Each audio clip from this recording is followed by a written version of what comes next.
Hello everyone, welcome to my channel. आज हम लोग स्टडी करेंगे धातु एवं अधातु, जो चैप्टर नंबर 3 है साइंस की बुक का, वो हम लोग स्टडी करेंगे। तो चलिए स्टार्ट करते हैं। तत्वों को उनके गुणधर्मों के आधार पर धातु एवं अधातुओं में वर्गीकृत किया गया है। जो तत्व होते हैं उनको गुणधर्मों के आधार पर दो भागों में विभाजित किया गया है, जो जो होता है धातु और अधातु। तो धातु है आयरन, एल्यूमिनियम, चांदी, कॉपर, और अधातु है हाइड्रोजन, नाइट्रोजन, सल्फर और ऑक्सीजन। तो अब हम लोग जानेंगे कि एक गुण धर्म के आधार पे कैसे पता चलेगा कि कौन से तत्व धातु हैं और कौन से अधातु हैं। तो जो तत्व होते हैं वो दो भागों में वर्गीकृत किए जाते हैं, धातु और अधातु। तो वही अब हम लोग कैसे जानेंगे कि जैसे दिया गया इसमें उदाहरण आयरन, एल्यूमिनियम, चांदी, कॉपर, हाइड्रोजन, नाइट्रोजन, ऑक्सीजन, कौन धातु है कौन अधातु। तो चलिए हम लोग इसको पढ़ते हैं। तो भौतिक गुणधर्म के आधार में धातु और अधातु में जो डिफरेंस होगा हम लोग उसको देखते हैं। तो पहला डिफरेंस है धात्विक चमक के आधार पर कैसे पता चलेगा कि धातु है कि अधातु है। तो धातु की सतह चमकदार होती है और अधातुएं चमकीली नहीं होती हैं। आयोडीन अधातु होते हुए भी चमकीला होता है।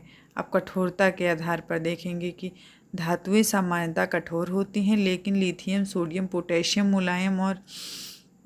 मुलायम होते हैं और चाकू से काटा जा सकता है। ये धातु हो गई। अब अधातु की कठोरता देखेंगे। ये अधिकतर कठोर नहीं होते। कार्बन का एक अपर रूप हीरा है जो सबसे कठोर प्रकृति पदार्थ है। आता है एग्जाम में कि कार्बन का अपर रूप क्या होता है, तो आप लोग बता सकते हैं हीरा, जो कि अधातु है। अब रूप के आधार पर धातुएं कमरे के ताप पर ठोस रूप में पाई जाती हैं। केवल मरकरी को छोड़कर जो द्रव्य रूप में पाया जाता है ये है धातु। और अधातु में है, अधातु में ठोस या गैसीय रूप में पाई जाती हैं, केवल ब्रोमीन को छोड़कर जो तरल पदार्थ की बनी होती हैं। फोड़ है अधात्वर्ता। कुछ धातुओं को पीटकर पतली चादर के रूप में परिवर्तित किया जाता है और अधातुएं अधात्वर्ता नहीं होती हैं।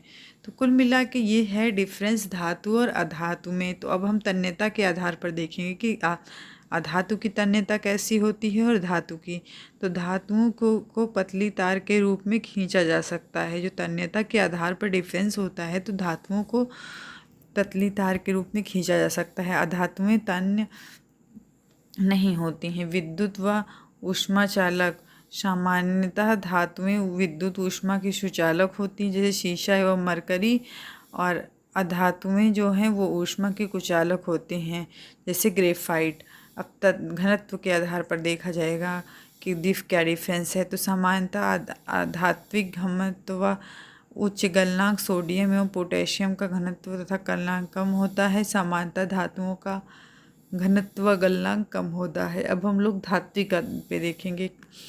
धातुएं ठोस सतह से टकराने पर आवाज़ पैदा करती हैं, धातुएं नहीं होती है, आवाज़ पैदा नहीं करती हैं। ऑक्साइड। तो अधिकतर धातुएं क्षारीय ऑक्साइड बनाती हैं, जैसे मैग्नीशियम ऑक्साइड।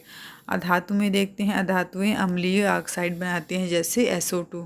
तो ये हुआ कि भौतिक गुणधर्म के आधार पर धातु और अधातु में क्या डिफरेंस होता है, क्या गुण होते हैं। तो अब हम लोग देखेंगे कि धातुओं के रासायनिक गुणधर्म, धातु के रासायनिक गुणधर्म क्या होता है। तो पहला है वायु से अभिक्रिया। जब किसी धातु की वायु से अभिक्रिया कराई जाएगी तो क्या होता है। तो धातुएं ऑक्सीजन के साथ अभिक्रिया करके धातु ऑक्साइड बनाती है। जब किसी धातु को ऑक्सीजन से अभिक्रिया कराई जाती है तो धातु ऑक्साइड का निर्माण होता है। जैसे कॉपर को जब ऑक्सीजन से अभिक्रिया कराई जाएगी तो कॉपर ऑक्साइड बनती है, ठीक है, जो काले रंग का होता है। और एल्यूमिनियम को जब ऑक्सीजन से अभिक्रिया कराई जाएगी तो एल्यूमिनियम ऑक्साइड बनता है। मैग्नीशियम को जब ऑक्सीजन से अभिक्रिया कराई जाएगी तो मैग्नीशियम ऑक्साइड बनता है। तो धातुएं ऑक्सीजन के साथ अलग अलग तरह की अभिक्रिया दिखाती हैं। नाइट्रोजन और पोटेशियम वायु में आकस्मिक आग पकड़ लेते हैं, जिसे रोकने के लिए इन्हें केरोसिन तेल में डुबाकर रखा जाता है। अब है मैग्नीशियम, एल्यूमिनियम, जिंक और कॉपर धातु के साथ क्रिया करते हैं। इन धातु पर ऑक्साइड की एक परत चढ़ जाती है। नेक्स्ट है आयरन। वायु में गर्म करने पर प्रज्वलित नहीं होता, लेकिन ज्वाला में लौह चूर्ण डालने पर वे तेजी से जलने लगते हैं। कॉपर भी प्रज्वलित नहीं होता, लेकिन उस पर काले रंग के कॉपर की परत चढ़ जाती है। नेक्स्ट है चांदी और सोना ऑक्सीजन के साथ अभिक्रिया नहीं करते हैं। चांदी और जो सोना होते हैं वो ऑक्सीजन के साथ अभिक्रिया नहीं करते हैं। अब हम लोग पढ़ेंगे उभयधर्मी ऑक्साइड। तो वे पहले हम लोग जानेंगे उपधर्मी ऑक्साइड होता क्या है। तो वे धातु ऑक्साइड जो अम्ल एवं क्षार दोनों से अभिक्रिया करते हैं और लवण और जल उत्पन्न करते हैं, तो वो होता है उभयधर्मी ऑक्साइड। 1 मिनट। तो उभयधर्मी ऑक्साइड होते हैं। तो इसका उदाहरण है जब Al2O3 को 6HCl से अभिक्रिया कराई जाएगी तो 2AlCl3 प्लस H2O का निर्माण होता है। ये है एक उभयधर्मी ऑक्साइड। ये इसलिए उभयधर्मी ऑक्साइड है कि जो अम्ल एवं क्षार दोनों एक साथ अभिक्रिया कराई जा रही है। तो हम लोग देखेंगे कि जल के साथ अभिक्रिया। तो धातु को जब जल के साथ अभिक्रिया कराई जाती है धातु ऑक्साइड और हाइड्रोजन बनता है। ठीक है, तो धातु हाइड्रोक्साइड का निर्माण होता है।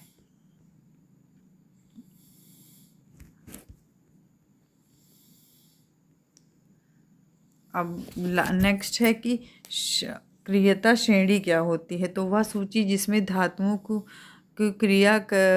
क्रियाशील के अवरोही क्रम में व्यवस्थित किया जाता है, तो उसे कहते हैं क्रियाशीलता श्रेणी।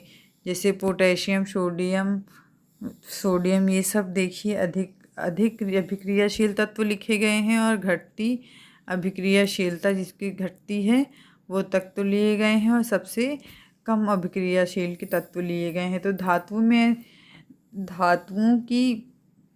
धातुओं के साथ जब अभिक्रिया कराई जाती है तो क्या परिणाम होता है इसको देखिए। तत्व की अभिक्रियाशीलता संयोजकता कोश को पूर्ण करने की प्रवृत्ति के रूप में समझाई जा सकती है।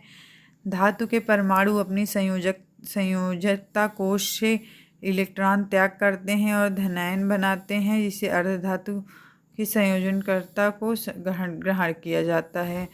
तो नेक्स्ट है आयनिक यौगिक। तो विपरीत आवेशित आयन एक दूसरे से को आकर्षित करते हैं तथा मजबूत स्थित वैद्युत बल के बंधन में आयनिक यौगिक बनाते हैं। आयनिक यौगिक के गुणधर्म भौतिक प्रकृति, वे ठोस या कुछ कठोर होते हैं। ये समानता भंगुर होते हैं। गलनांक एवं क्वथनांक। आयनिक यौगिक का गलनांक एवं क्वथनांक बहुत अधिक होता है।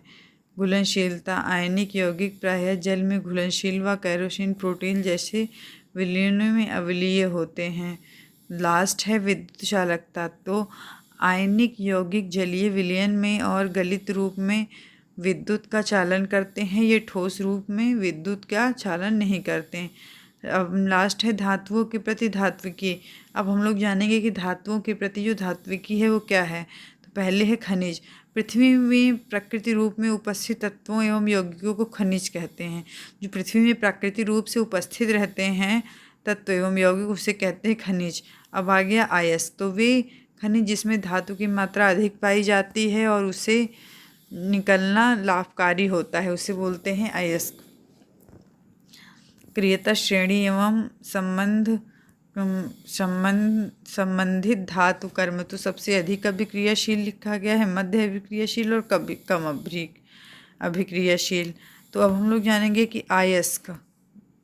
तो अयस्क से अयस्क का सांधारण होता है। जब अयस्क का सांधारण होता है तो उच्च अभिक्रियाशील धातु, मध्य अभिक्रियाशील धातु, निम्न अभिक्रियाशील धातु निकलती है। तो उच्च अभिक्रिया में गलित धातु विद्युत का अपघटन होता है। मध्य अभिक्रियाशील में दो अभिक्रियाएं होती हैं, एक सल्फाइड अयस्क और दूसरा कार्बोनेट अयस्क।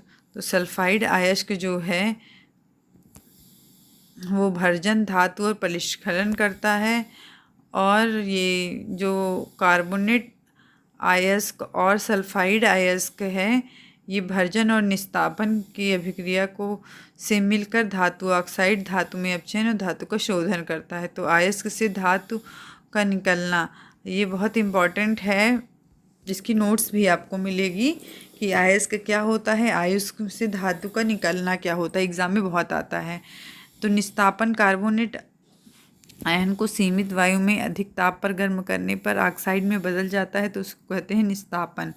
आया अपचयन, तो धातु कार्बन जैसे धातु ऑक्साइड से कार्बन जैसे अपचायक का रूप प्रयोग कर धातु प्राप्त की जा सकती है। तो परिस्खलन हो गया कि धातु का परिष्करण क्या होता है। तो धातु में से अपद्रव्य को हटाने के लिए सबसे अधिक उपयोगी विधि धातु अपघटी परिष्करण है।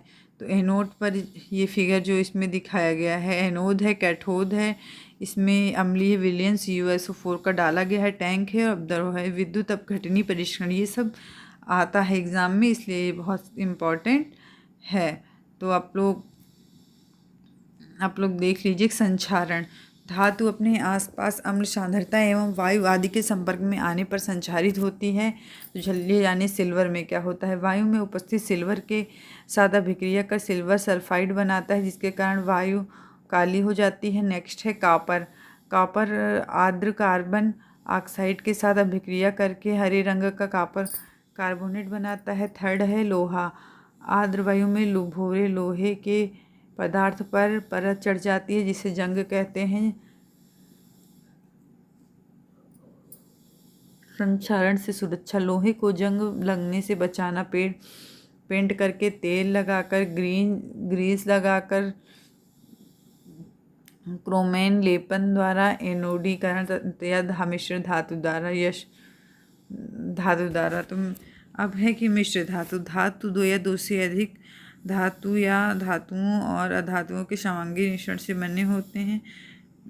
लोहा सूक्ष्म मात्रा में कार्बन के मिश्रण के साथ लोहा कठोर और प्रबल हो जाता है। इस्पात, लोहा और निकिल और क्रीमियम, पीतल, कॉपर और जिंक, कांसा, कॉपर, टीन, सोल्डर, लेड और टीन, अम्लकरण, अमलगम, मरकरी और अन्य तत्व। तो ये है हम लोग का चैप्टर, ये समाप्त हो गया है धातु और अधातु। अब अगर इसमें कोई आप लोग को डाउट हो तो आप लोग कमेंट कर सकते हैं कमेंट बॉक्स में। तो ये चैप्टर हम लोग का समाप्त होता है। अब हम लोग को इसकी नोट्स प्रोवाइड कराई जाएगी। नोट्स का PDF आप लोगों को टेलीग्राम में दे दिया जाएगा। टेलीग्राम का लिंक डिस्क्रिप्शन बॉक्स में दिया गया है, वहाँ जाकर आप लोग देख सकते हैं। Thanks for watching, subscribe more videos.